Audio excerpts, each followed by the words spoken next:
What's up, everybody? My name is Shannon and I am still waiting for my Seder. Today we are talking about Falling Kingdoms by Morgan Rhodes. I have read this book 5 times.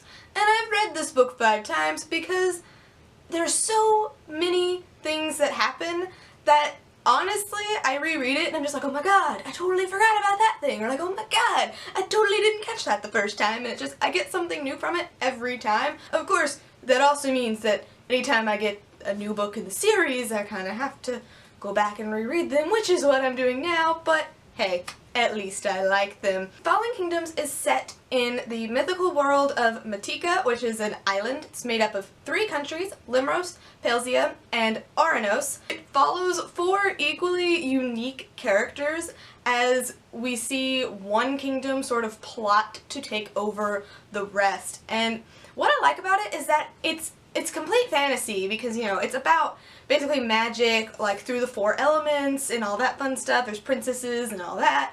But it's basically World War I. One guy gets killed and everything explodes. And that's what happens.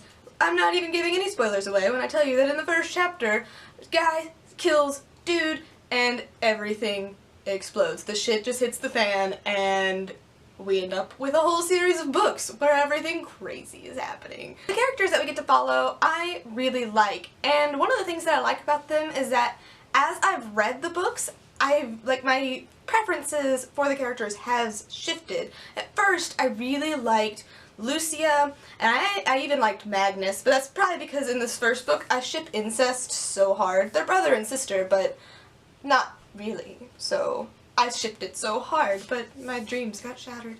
But anyway, now it's more Cleona and not so much Jonas. I really like Cleo right now, but anyway, we follow Princess Cleo, who is the Princess of Aranos.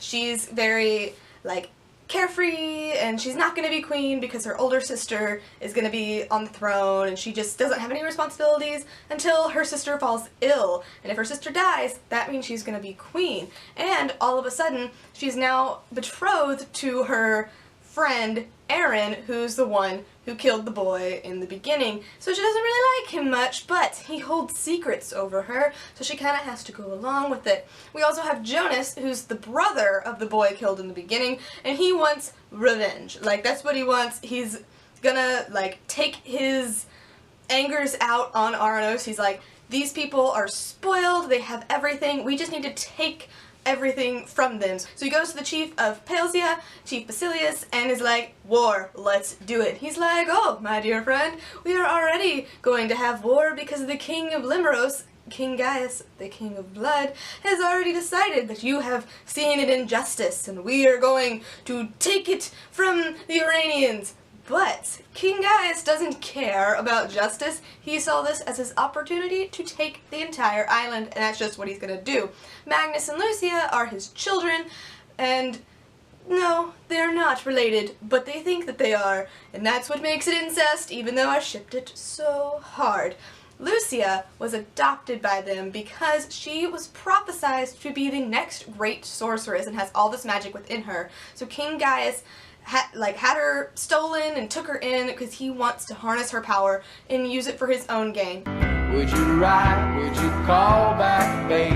I wrote you a song. Which is what he ultimately does in the end of the book to take Aranos. And of course, he literally stabs Chief Basilius in the back and is like, okay, it's all mine now, and we'll see how that goes for him. I'm sure it's, gonna backfire. Like I said before, my favorite things about these books is that they are complex and they do have this whole new world and rules to follow, but it's laid out in a way that's very easy to understand. Like with fantasy books, sometimes it's hard to get into it because it's too complicated, there's too many characters, not enough's happening, too much is happening, and it gets very out of hand.